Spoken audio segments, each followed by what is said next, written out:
Bom dia, igreja. Bom dia. Graça e paz de Jesus sobre a sua vida, amém? Amém. Sempre uma maravilha estar aqui com vocês, me sinto em casa. Lembro quando o pastor Claudinei me consultou sobre o rebatismo desta igreja como central. Eu falei, imagina, é um prazer. Então agora poder falar central aqui também, é muito legal. Vocês estão vendo aí pela imagem que está aí que eu não tenho guarda-roupa tão extenso, não é?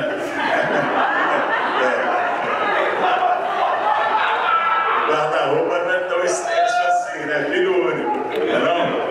Para parecer assim mais arrumadinho, né? Tentar honrar aí os seus pastores, que são verdadeiros exemplos, né? De se vestir bem, né? São tão excelentes em tudo que fazem, mas é sempre um prazer estar aqui com a Mônica, né? A pastora Mônica, o pastor Claudinei, suas filhas, a Duda, né? A Ariana, são uma bênção na nossa vida. Muito bom estar aqui.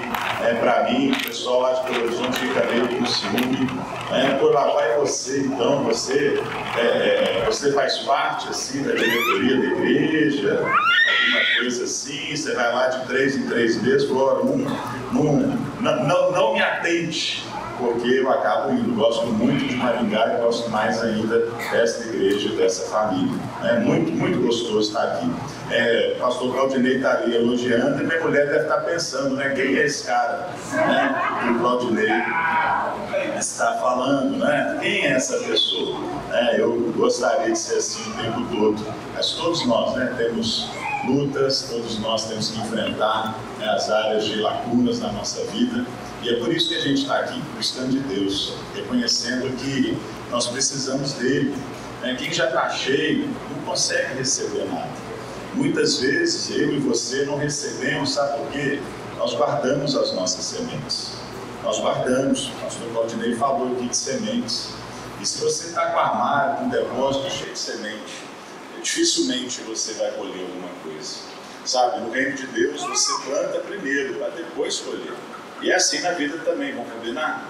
É assim.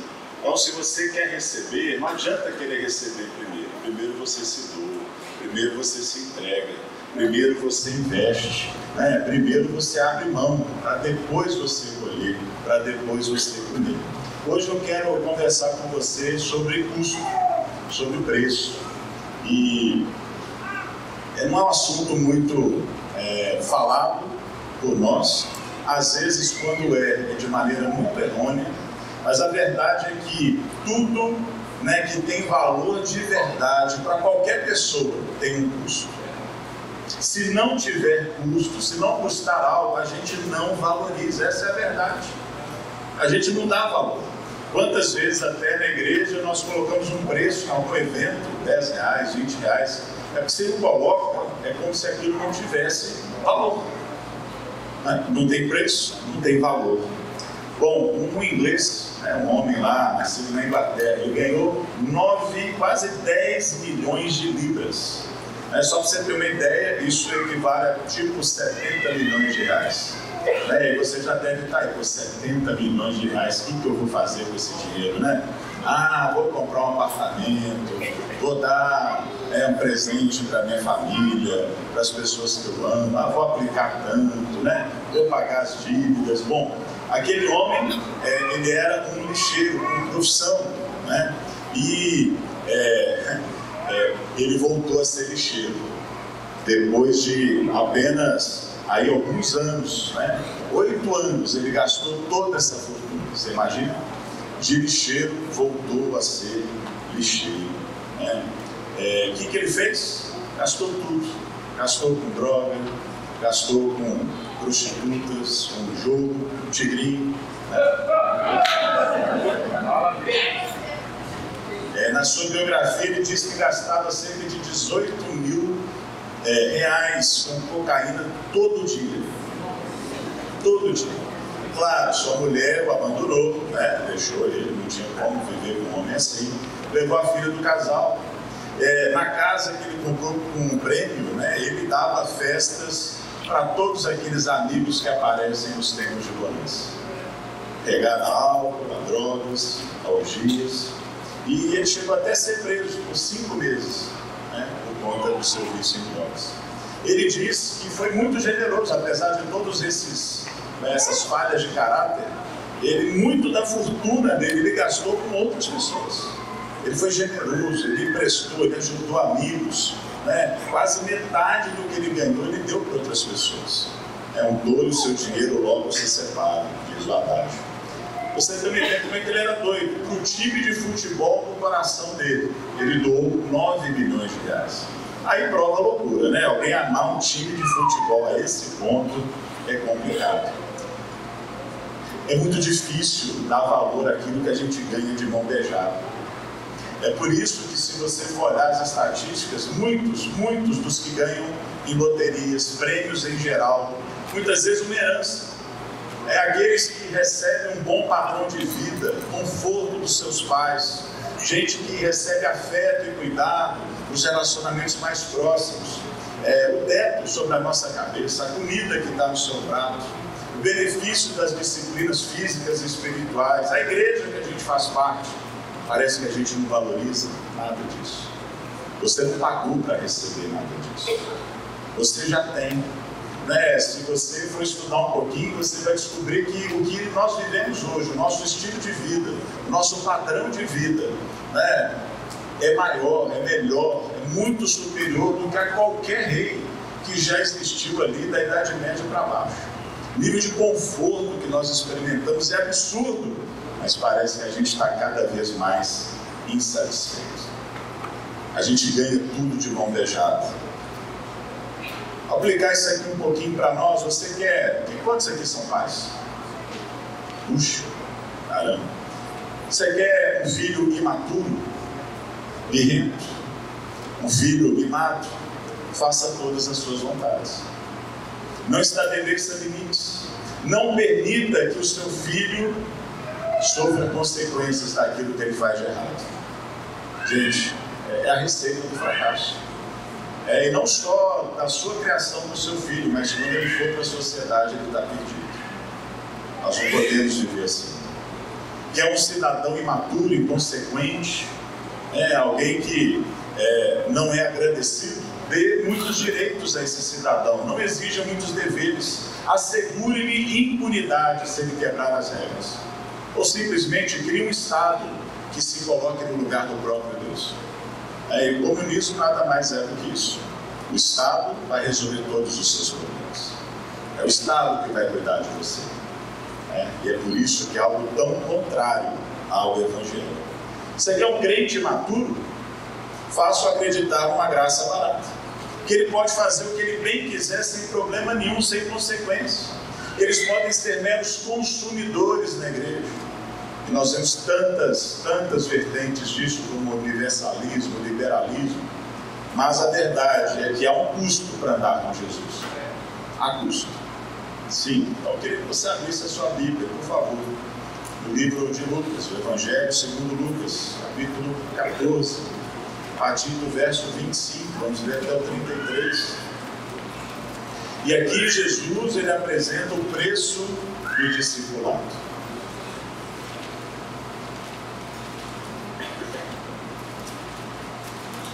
A palavra de Deus diz: uma grande multidão ia acompanhando Jesus.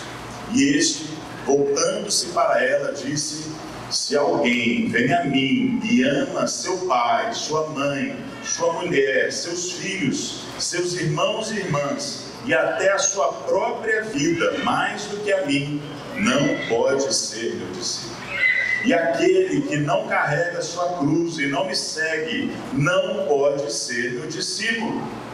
Qual de vocês, se quiser construir uma torre, primeiro não se assenta e calcula o preço, para ver se tem dinheiro suficiente para completá-lo? Pois, se lançar o alicerce e não for capaz de terminá-la, todos os que a virem rirão dele, dizendo: este homem começou a construir e não foi capaz de terminar. Ou qual é o rei que, pretendendo sair à guerra contra outro rei, primeiro não se assenta e pensa se com 10.000 homens é capaz de enfrentar aquele que vem contra ele com 20.000? Se não for capaz, enviará uma delegação, enquanto o outro ainda está longe, e pedirá um acordo de paz. Da mesma forma, qualquer de vocês que não renunciar a tudo que possui, não pode ser meu discípulo. Vamos orar mais uma vez. Curva a sua cabeça.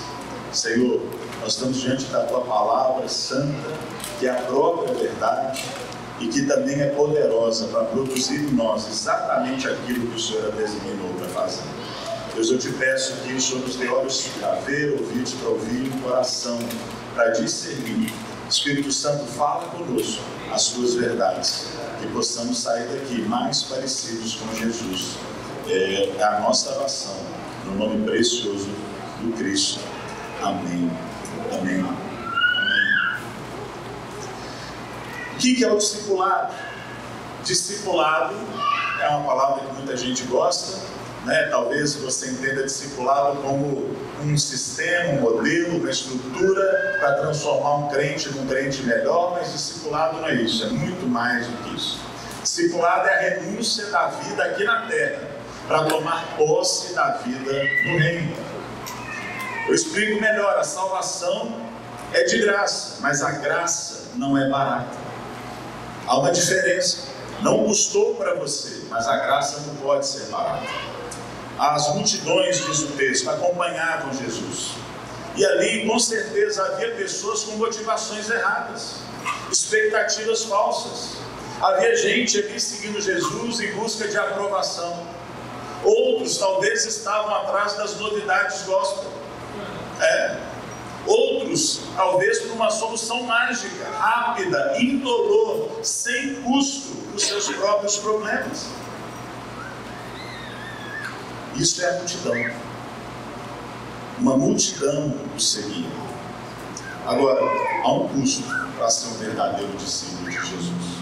E ele nunca enganou ninguém a respeito.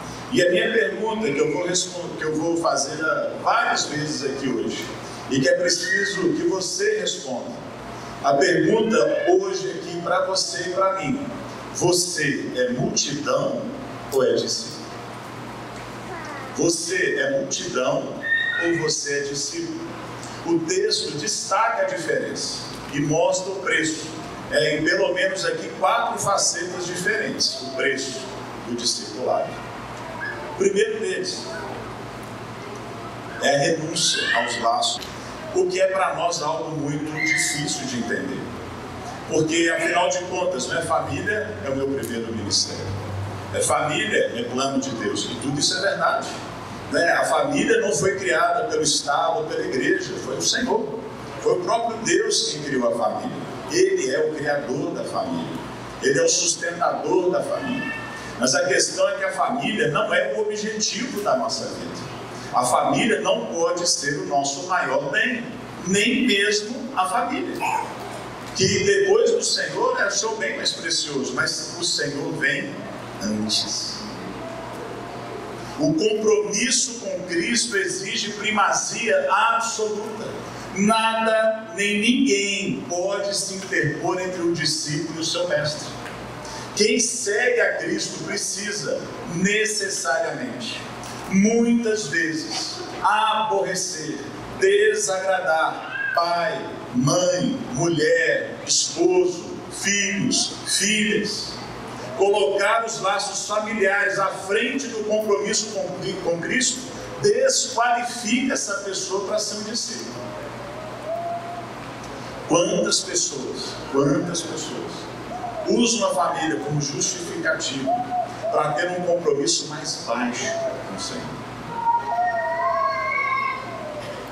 E aqui eu não estou falando para você, mas talvez o Espírito Santo esteja falando para você. A família não pode ser usada como um escudo ou como uma desculpa esfarrapada para não servir o Senhor, para não colocar o Senhor em primeiro lugar. Eu sei que a família dá trabalho, eu sei que a família exige tempo, eu sei que a família exige investimento, eu sei. Eu sou pai, eu sou marido, eu sou filho, eu sei o quanto isso exige de nós.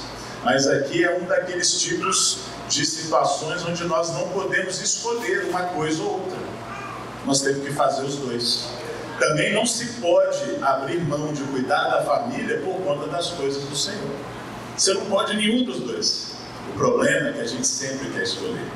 Ou se torna um pai, uma mãe relapso, um filho, uma filha que desonra, porque quer servir o Senhor, ou então é o contrário, porque quer cuidar da família, deixa o Senhor e as coisas do Senhor de lado. Certa vez, quando alguns fariseus chegaram até Jesus e eles interpelaram o Senhor, perguntando: o que eu faço? Eu ajudo os meus pais financeiramente ou eu dou o dízimo? Eles queriam escolher. Eles queriam saber assim, a quem eu devo ser mais leal. E talvez você pensasse que Jesus diria: não, claro, dê o dízimo. Ou então não, cheio de compaixão, pode afinal seu pai, ajude seu pai. Jesus fala: faz isso sem deixar de fazer aquilo. Quem falou que você pode escolher? Quem falou que você tem esse direito, essa prerrogativa? Você tem que fazer os dois.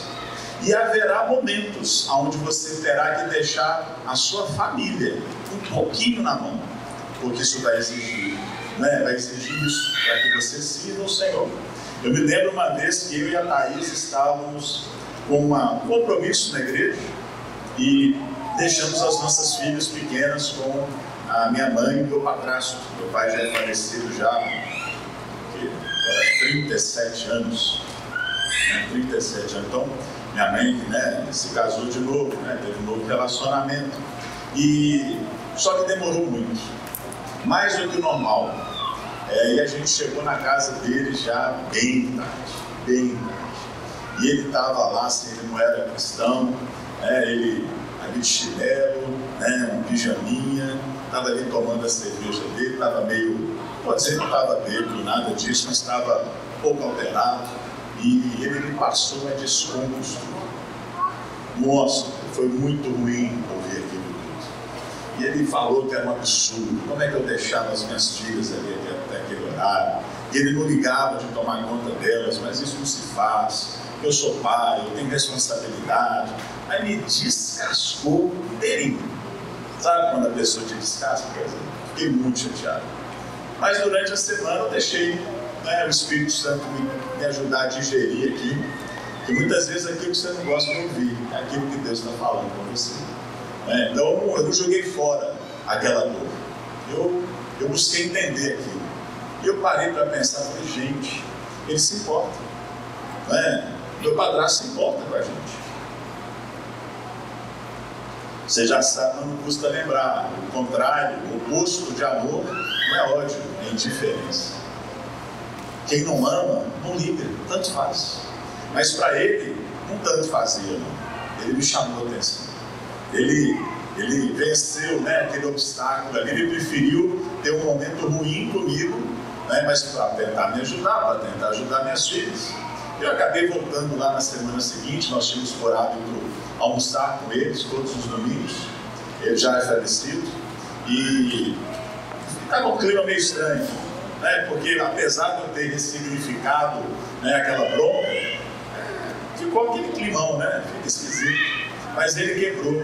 E isso, mais uma vez, eu quero honrar a memória dele, do Álvaro, que foi uma figura paterna muito importante para mim.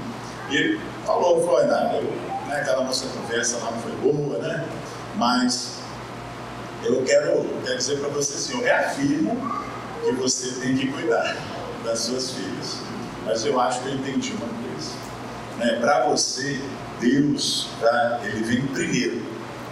Você estava lá servindo a Deus, você estava lá fazendo as coisas da igreja, e para você isso é mais importante, você tem mais lealdade com isso do que até com as suas filhas. É verdade. Eu não estou dando aqui para você desculpa, para você ser um pai relapso. Talvez eu tenha exagerado mesmo no horário. Não é isso, eu estou usando isso apenas como uma ilustração. Será que as pessoas, quando olham para você, elas percebem que o seu maior tesouro é Deus? Será que você lida com a sua família de uma maneira que todo mundo veja que eles não são o seu maior tesouro, mas Cristo é? Eu repito, você é multidão, vai dizer. Mas não fica aí, esse é difícil, mas não preocupa não, calma que piora. Piora muito. Segundo lugar, Jesus fala que nós precisamos renunciar a nós mesmos. Renunciar ao amor próprio. E o discípulo de Cristo, ao contrário da modernidade dos nossos tempos, não é aquele que busca a afirmação do eu, mas é aquele que renuncia à própria vida. Gente, esse negócio de renunciar à própria vida tem graça não. E mais, toma sobre si a cruz. E quando a gente fala sobre cruz nesse contexto, muita gente pensa assim, é um sofrimento, né? A cruz está muito pesada, pastor, né? A cruz está muito pesada. Aí pensa logo assim, né? Você está aqui com o seu cônjuge? Dá uma olhadinha para ele agora, vira aí para ele. O seu cônjuge não é a sua cruz. Não é. Não é um problema financeiro que você está atravessando, de relacionamento. Cruz, você sabe o que é cruz? Morte. Não é um mero sofrimento, é morte.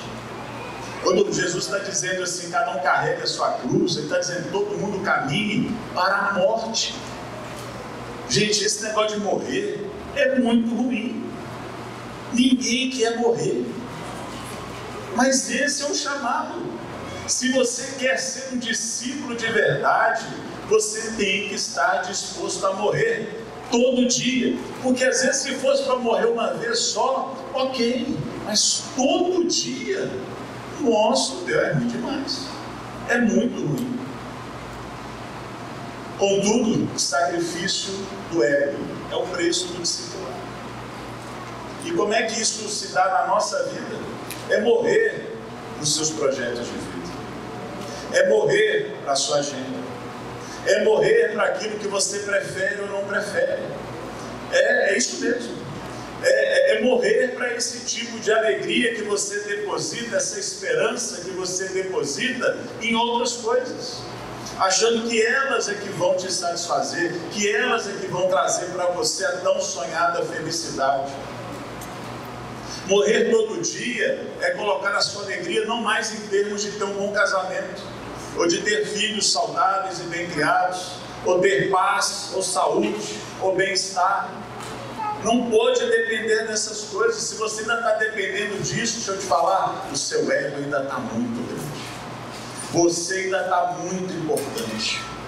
Né? Ana Maria Braga tem um programa Mais Você. Deixa eu te falar, menos você. Não vai nessa onda não. Né? Nós não somos isso tudo. Sabe, enquanto você for o centro, enquanto a sua vontade for o centro, enquanto for o seu desejo for o centro, não tem jeito. Veja bem qual é o padrão de um discípulo de Jesus. Eu vou pedir para você levantar a mão, mas eu imagino que aqui muitos, talvez quase todos, estão passando por lutas, desafios, tribulações.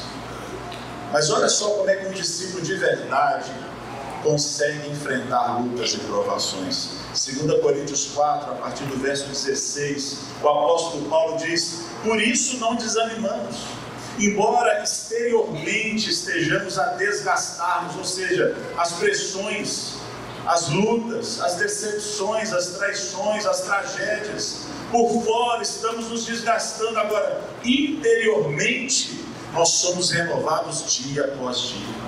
Pois os nossos sofrimentos leves, momentâneos, estão produzindo para nós uma glória eterna que pesa mais do que todos eles. Assim, fixamos os olhos, não naquilo que se vê, não naquilo que eu quero, não naquilo que o meu coração deseja, não naquilo que eu deposito esperança, mas no que não se vê. Pois o que se vê é transitório, mas o que não se vê é eterno. Aleluia! É óbvio que eu sofro e me compadeço de alguém que vem até mim e está sofrendo. Eu também, quando estou sofrendo, espero do outro lado encontrar alguém que não vai só falar assim, oh, deixa disso. Mas meu irmão, minha irmã, isso aqui é morrer. É quando você consegue chegar, encarar um problema e dizer assim, isso aqui não é o fim. Não é o fim, sabe por quê? Porque a minha vida agora é de Cristo. né? Porque eu agora não vivo mais para mim mesmo. Ainda que tudo mais dê errado, não tem problema. Não tem problema. Ser discípulo é seguir a Cristo. Jesus diz isso, né? Siga Ele. É se colocar no caminho com Ele, é saber que Ele anda com você. É ter intimidade com Ele, relacionamento com Ele. É fazer a vontade dEle. E viver para a glória dEle. Muda completamente a sua vida. A maneira como você enxerga as coisas. Isso é um dos segredos de viver contente em toda e qualquer situação. Mais uma vez, você é multidão ou é discípulo? Como é que você está aí se vendo nesse momento? Como é que o Espírito Santo está trabalhando no seu coração? Mas há mais, como eu disse, vai piorar. É preciso avaliar o custo. E eu creio que muitos entram, não só na vida cristã, mas em tantas outras áreas da vida, sem avaliar o custo. As pessoas não pesam o custo, elas não fazem as contas, elas vão de maneira inconsequente, simplesmente deixando a vida te levar, né? A teologia certa pagodinho. Não funciona, né? Não funciona. Ninguém deveria começar a construir uma torre sem calcular os custos, é o que Jesus disse. Ele conta 2 histórias para ilustrar a questão da avaliação. Nada é mais humilhante do que deixar uma obra no meio do caminho, porque você não planejou, porque você não fez o que você tinha que fazer antes. E também seria um grande desastre o rei entrar numa guerra sem saber qual é o tamanho do exército que ele vai enfrentar. Entrar numa guerras escuras, entrar numa missão arriscada, ou mesmo até numa missão suicida. Mas quantos estão fazendo isso?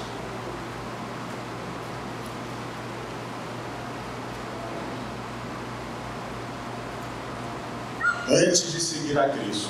Ô pastor, tarde demais, já estou seguindo. Mas então, recalcula aí.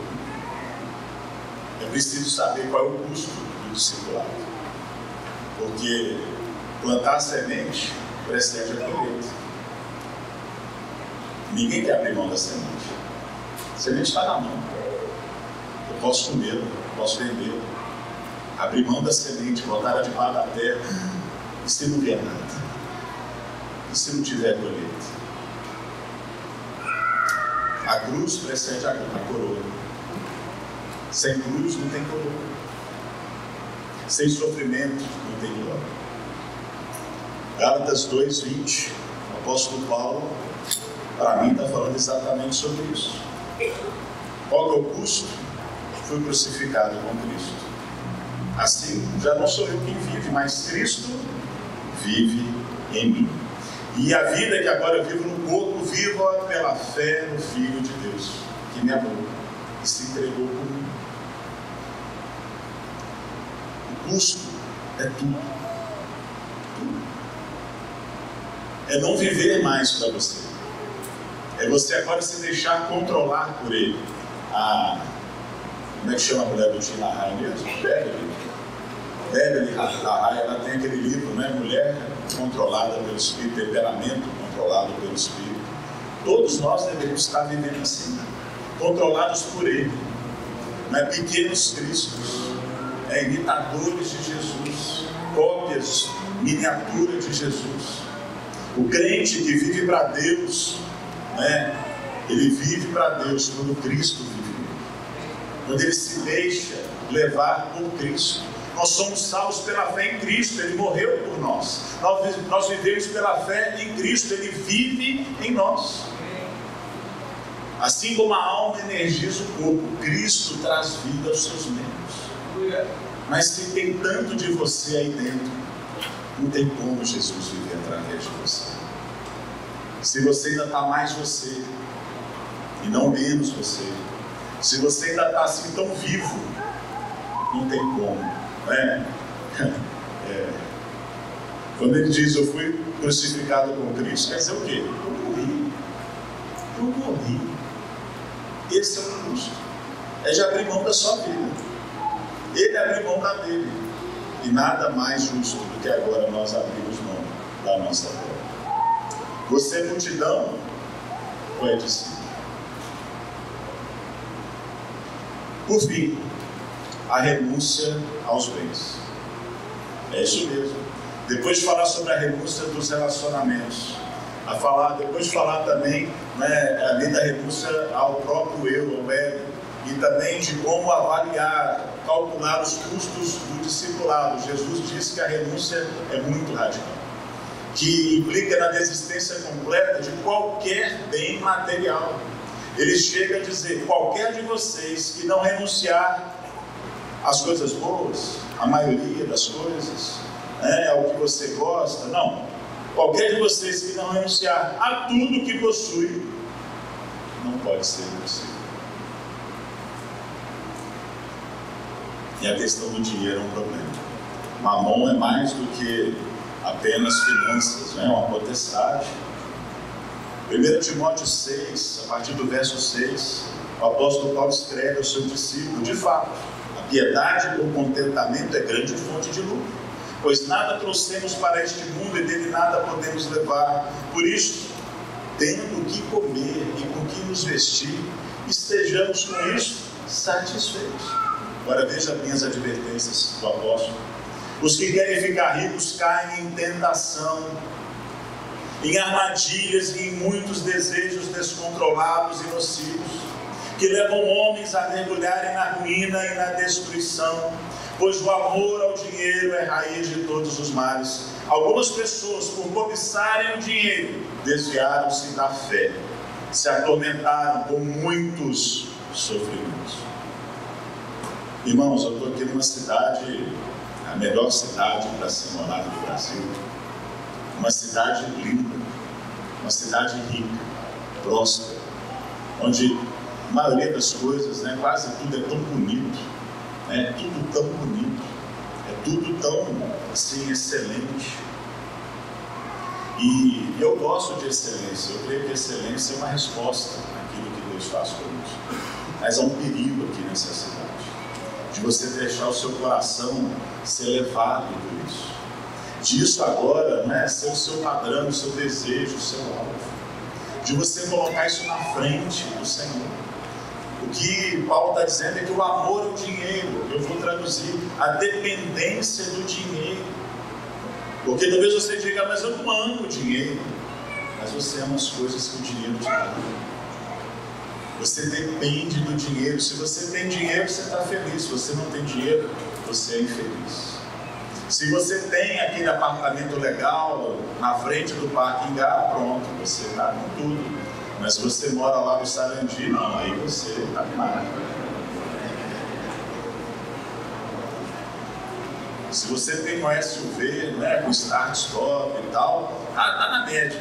Se tivesse legal mesmo, estava numa caminhonetona, estava numa rampa, se você tem ali um Paliozinho 2002, você é um miserável, Deus não te ama. Cuidado. A dependência do dinheiro pode fechar a porta do reino para você. Pode te impedir de seguir a Cristo, é o que Paulo disse. Ele fala que eles se desviaram da fé por conta do dinheiro. Cuidado. Talvez aqui hoje seja um dos lugares mais importantes de eu falar isso. Vocês são muito abençoados. Aproveitem toda essa riqueza para abençoar os outros. Não deixe o seu coração se prender nisso. Você é multidão ou é discípulo? E eu deixei de fora de propósito. Se você notou aí na sua Bíblia, tem os subtítulos lá que o pastor Claudinei gosta. Mas ainda tem mais 2 versos nessa sessão. E acho que está bem apropriado. Eu deixei de fora de propósito a conclusão de Jesus sobre o custo do discipulado. Ele apresenta mais uma forte ilustração para nós. Não acabou. Pastor, esses 4 aí eu estou até mais ou menos. Então agora eu vou te dar um que vai. Agora é fatality.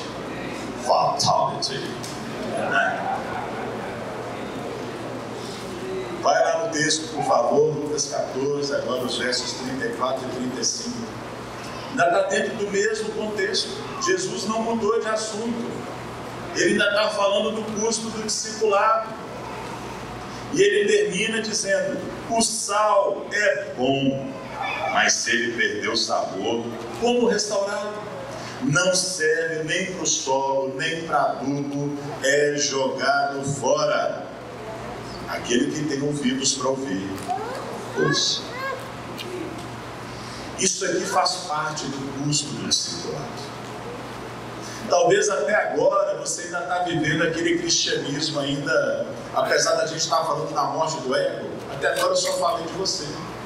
Até agora Jesus só estava falando de mim, de você, do nosso coração, da nossa relação com Ele. Mas aqui agora Jesus inclui um propósito.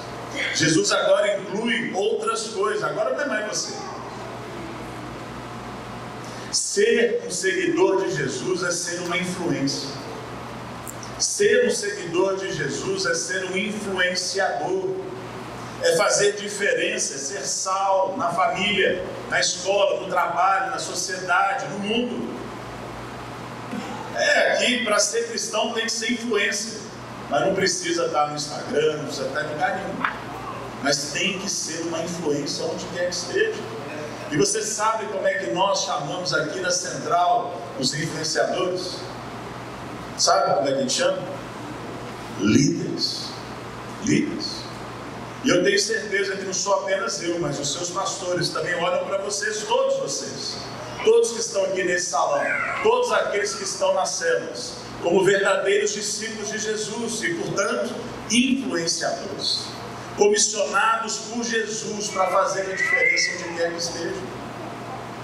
Deixa eu te falar, isso aqui é custo do discipulado. Pastor, mas eu não gosto disso, isso não é meu ministério. Então resolva-se com Jesus. Porque foi Ele que disse que você é sal. E sal não existe para si mesmo. Sal não é o propósito. O sal tem um propósito. O sal existe com um objetivo: salgar, fazer a diferença. Como se tornar um líder? Vou te falar, ajuda seu líder. Não estou falando para você querer ter um título, para você querer ter um crachá, para você agora, sabe, tudo isso é legal, ali receber uma unção, maravilha. Sabe como é que a gente começa? A gente começa se envolvendo, a gente começa ajudando, a gente começa tendo coração, a gente começa obedecendo.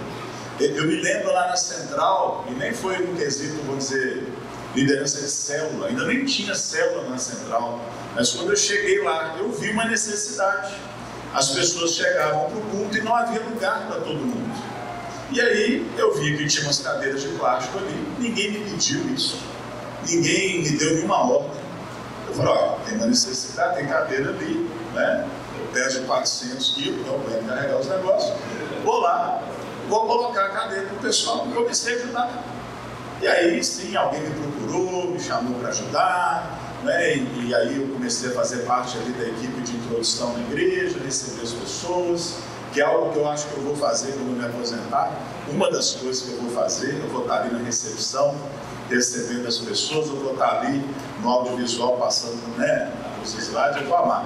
Mas, enfim, eu estava ali servindo, ninguém nem me pediu, eu me envolvi, eu comecei a ajudar.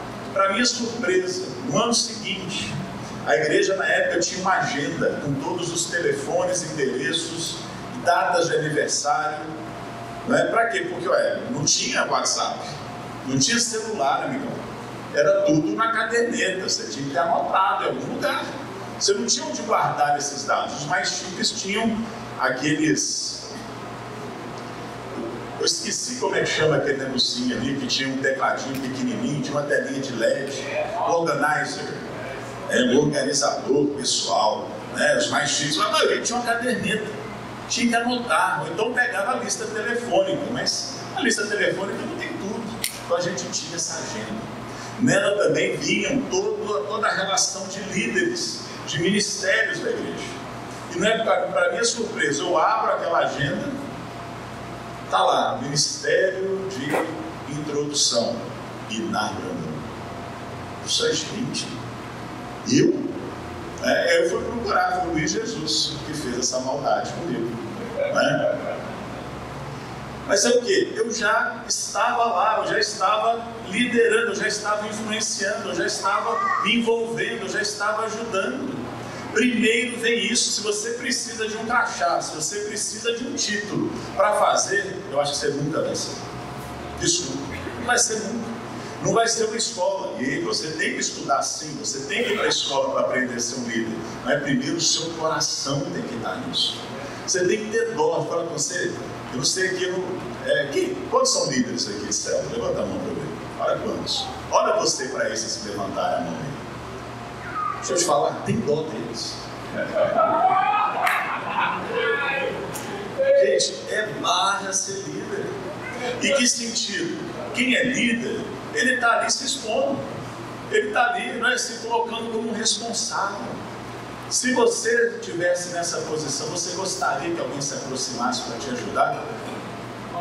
Pede licença, querido líder, querida líder, eu estou aqui, me usa, deixa eu te ajudar, vou trazer o louvor semana que vem, eu vou trazer um lanche mais caprichado, vou parar de trazer bolo, entendeu? Não, vou trazer uma coxinha de catupiry, entendeu? Trazer um pão legal. Eu não vou trazer mais aquele patê de sardinha com creme cracker, não. Vou trazer um troço bacana, né? Eu não vou trazer uma água com gás, não. Vou levar uma Coca-Cola completa, entendeu? Aí o pastor briga comigo. Ajuda o seu líder. Leve outras pessoas a Cristo. Fale do Evangelho, convide para a sua célula, abra a sua casa para receber uma célula, seja um anfitrião. Vou te falar, se ofereça para liderar uma célula. Mas pastor Inário, eu não sei, ninguém sabe ser líder não. Bem-vindo ao nosso time. Deus chamou a gente para fazer coisas que a gente não sabe. Coisas que a gente não dá conta para fazer, afinal de contas é Cristo que vive em mim quem vai fazer, não sou eu. Para com esse papo. Deus chamou as coisas loucas para envergonhar as sábias, Deus chamou as coisas fracas para envergonhar as fortes, chamou quem não é para envergonhar quem é, para que toda a glória seja dele, não é nossa. Mas que palavra líder assusta, né? Assusta. Mas deixa eu te falar, líder é discípulo. E discípulo é uma influência, é tudo a mesma coisa. É tudo igual. Você precisa confiar. Porque nós estamos perseguindo esse propósito em Deus, de levar pessoas a Cristo. A presença e o poder dele vão nos acompanhar. Ele prometeu, estarei com vocês todos os dias. E ele prometeu isso, deixa eu te falar. Aqui eu posso levar depois um coro teológico aqui do seu pastor.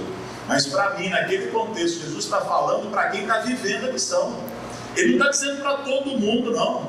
Para quem está sentadinho tomando suco de laranja e só dando nota para o líder, não. Se você está nessa missão, se você está pregando o Evangelho, se você está fazendo discípulos, se você está levando eles ao batismo, você está ensinando eles a ser crente de verdade, a orar, a ler a sua Bíblia, a participar de uma célula, de um culto, aí você está fazendo isso? Estou contigo. Pode confiar. Pode confiar. Eu estou até o fim. Até o fim. Nós precisamos levar as pessoas, e você mesmo, passar pelo trilho do discipulado, a jornada do discípulo, conhecer a Cristo, ser firmado na fé, na palavra, na oração, numa célula, num culto. Precisa crescer em maturidade, aprendendo, estudando a palavra nas escolas aqui bíblicas da Central. E você precisa sim se lançar na aventura de usar esse salvo, de ser salvo. Jesus não disse que um dia você será salvo, porque Ele te fará salvo. Ele diz lá em Mateus 5, é o mesmo texto: vocês são sal na terra. Vocês são sal na terra. Já é. E sal influencia onde está. O sal é bom porque ele impede a decomposição. Deixa eu te falar, essa é a grande interpretação desse texto. É claro que o sal dá sabor. O sal faz aquela coisa que é sem graça ficar maravilhosa. O sal faz isso, claro. Eu experimentei isso lá nos Estados Unidos, a primeira vez que eu fui numa steakhouse, e ali peguei aquele bifão desse tamanho. Na época não tinha nada disso aqui, gente. Não tinha. E aí fui comer, suculento, maravilhoso, partia com uma colher o bife, mas na hora que eu botei na boca tinha cor de papelão. Eu lembrei, os caras não colocam sal, eles não botam tempero em nada. Aí tinha um saleirinho lá, e ó, aquela explosão de sabor. É verdade, mas aqui para os antigos, para a época de Jesus, eles sabiam muito bem qual era a função mais importante do sal. Era conservar os alimentos, porque não havia refrigeração. Aí você mata um boi, você não consegue resolver tudo. Você mata um animal, né? Você precisa conservá-lo de alguma forma. Peixe, você pesca um monte de peixe, como é que você guarda? Guarda onde? Você tem que salgá-los. O bacalhau que a gente conhece hoje, ele é salgado por esse motivo. Hoje não precisaria mais, mas ficou esse hábito, ok? Mas eles sabiam, a vida seria impossível sem o sal. Nós estamos aqui, irmãos, para salgar Maringá, para não deixar Maringá se decompor, para não deixar Maringá, sabe, ser destruída, ela apodrecer. É você mesmo, você é o sal da terra. A presença da igreja aqui em Maringá é abençoadora. Ele impede o avanço das trevas, impede o avanço da corrupção, aponta para o caminho da verdadeira vida. Esse é o seu trabalho, é isso é o custo do discipulado, quer você queira, quer não. Se você não está vivendo isso, se você não está contribuindo para isso, se você não está se lançando nisso, será que é discípulo ou é multidão? O segundo princípio do sal que a gente vê nesse texto é que o sal que perde o seu sabor, perde toda a sua utilidade. O único propósito, a única finalidade do sal é salgar. Grande revelação. Mas a consequência disso, será que você pensa? É o que Jesus concluiu. Se o sal perder a sua salilidade, perder a sua capacidade de dar sabor, não serve para mais nada. Parece lá com João capítulo 15, né? Vai ser lançado ao fogo. Não dá fruto? Corta. Não serve para mais nada, não serve para alimento, não serve para adubo, não serve para um todo, serve só para ser jogado fora. Quando o discípulo perde o seu caráter cristão, torna-se imprestável, envergonha o nome de Cristo. E ainda tem gente que resiste a fazer parte de um movimento como o da Central. Está aqui dentro, mas assim, está meia pedra, meia tijolo, ali, está mais ou menos, um pé aqui e outro lá. Ó, me assusta não, porque eu vou embora. Eu largo essa cela, hein, ó.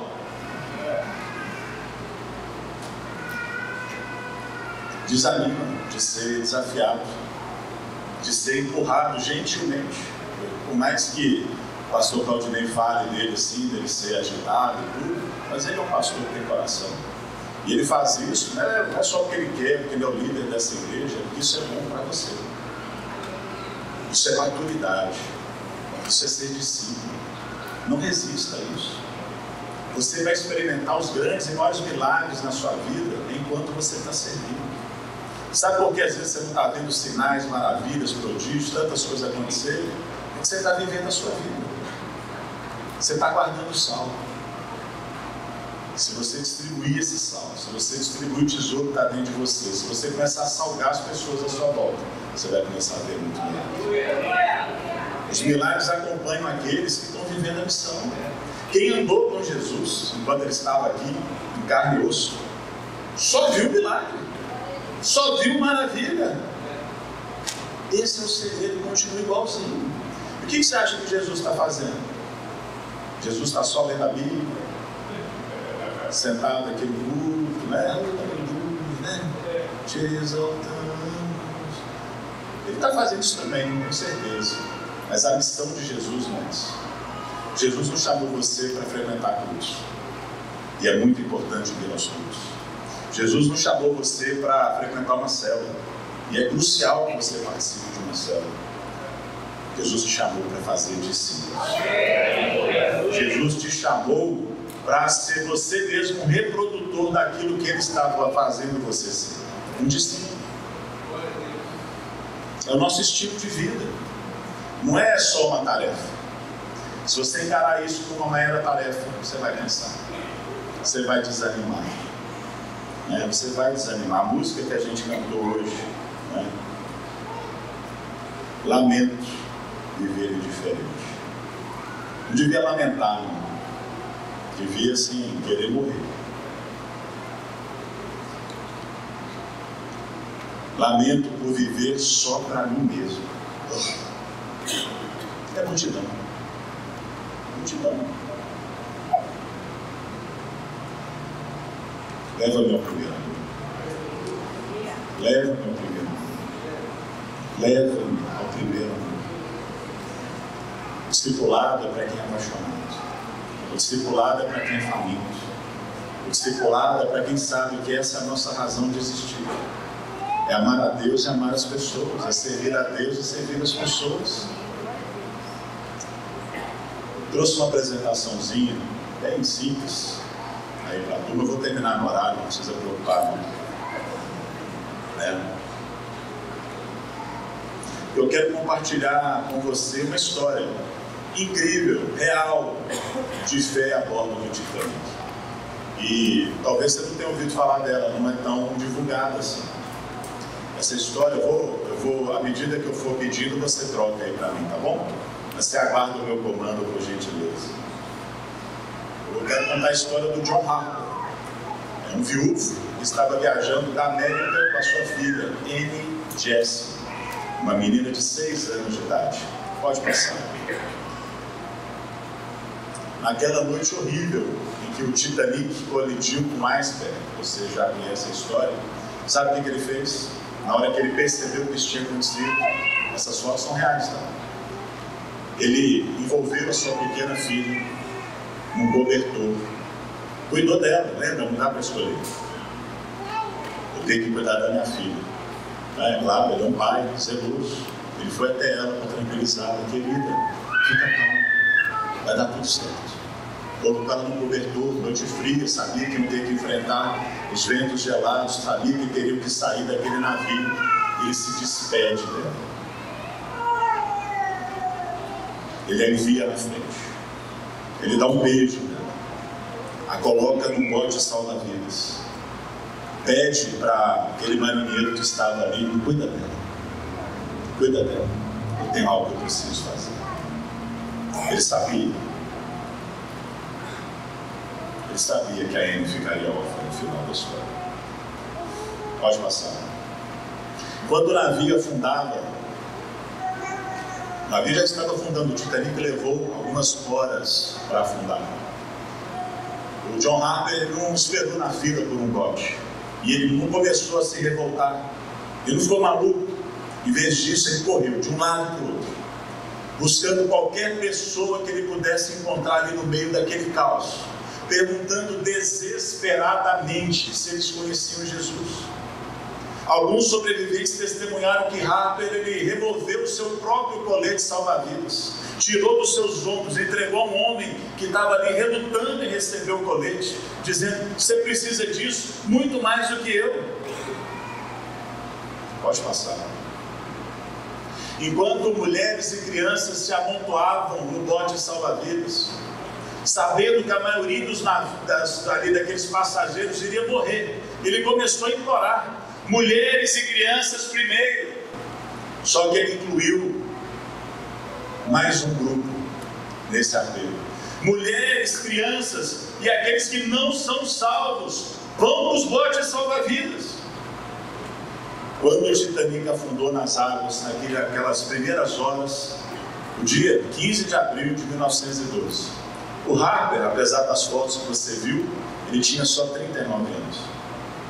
Ele continuou a oferecer consolo, gentileza àqueles que tinham apenas alguns minutos de vida, sobretudo já nas águas geladas, congelantes.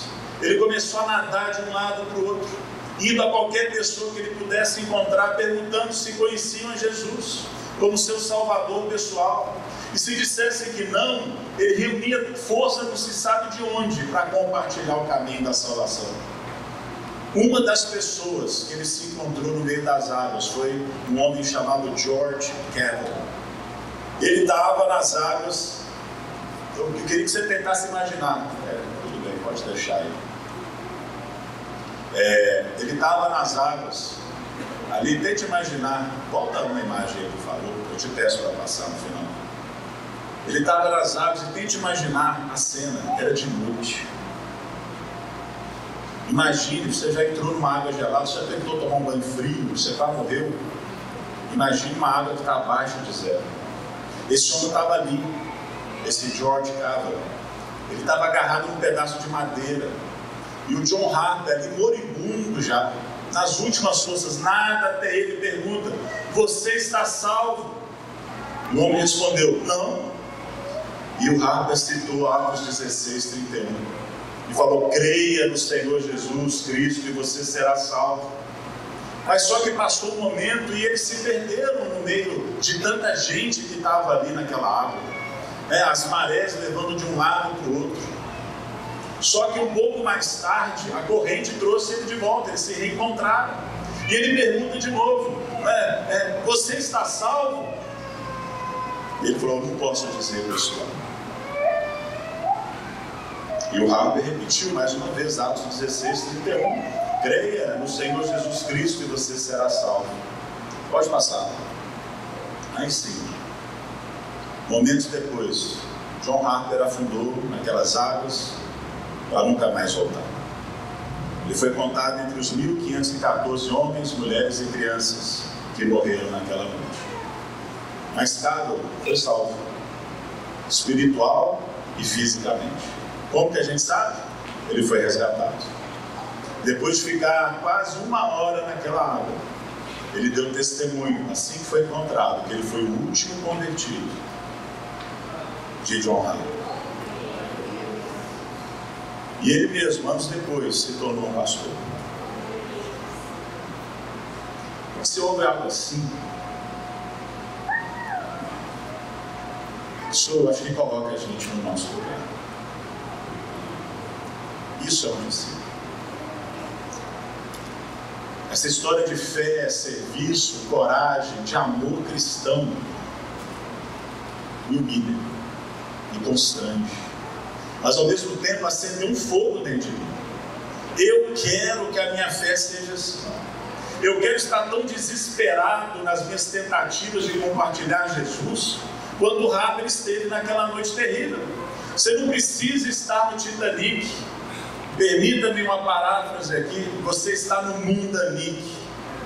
As pessoas estão morrendo lá fora. Você não está ouvindo o grito delas, mas lá dentro da alma elas estão perdidas e aflitas. São ovelhas sem pastor. Elas estão perecendo sem Cristo. Eu quero estar tão disposto a abrir mão do meu colete salva-vidas, ainda que figurativo aqui, e pular em águas desconhecidas. Eu quero usar a minha vida para compartilhar Cristo desesperadamente com os perdidos. Irmãos, o John Harper era um cara jovem, a cara de velho, ele tinha 39 anos. Ele era forte, ele estava em forma. Ele poderia ter lutado, ele poderia ter tentado se salvar.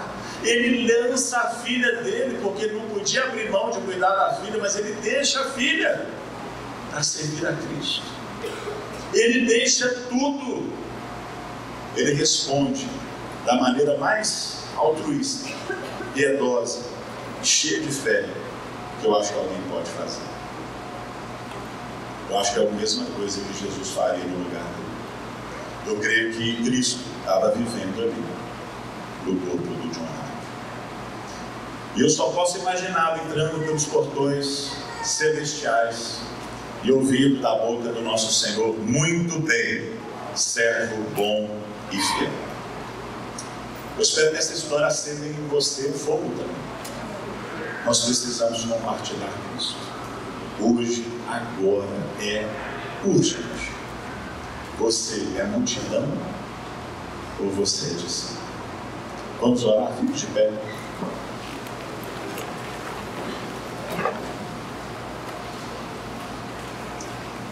Feche seus olhos.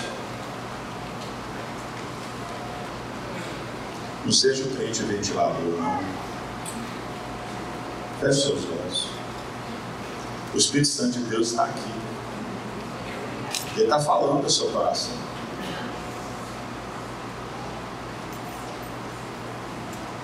Responda para você mesmo. Você é multidão? Só está interessado no que você pode ganhar? Você tem outros interesses? Ou você é discípulo? Você abre mão de tudo para seguir Jesus. Você abre mão de tudo para que Ele viva em você. Se apresente a Ele agora.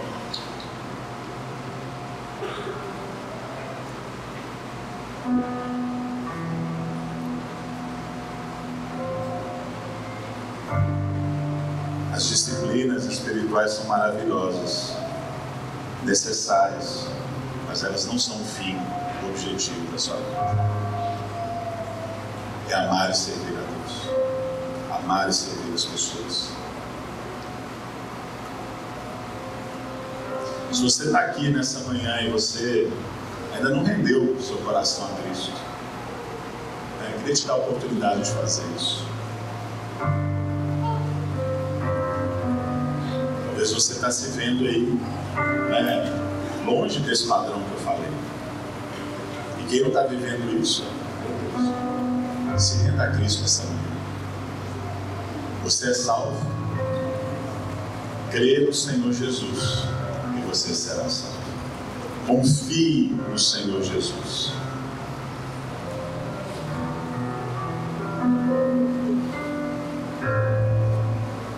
Você já passou da morte para a vida? Já foi salvo? Meu convite para você: renuncie a tudo. O convite de Jesus para você é: renuncie a tudo. Se entregue. Levante as suas mãos aos céus. Renda a sua vida a Jesus agora. Com as suas palavras. Seja pela primeira vez, pela milésima vez, se renda a Jesus, ao seu propósito.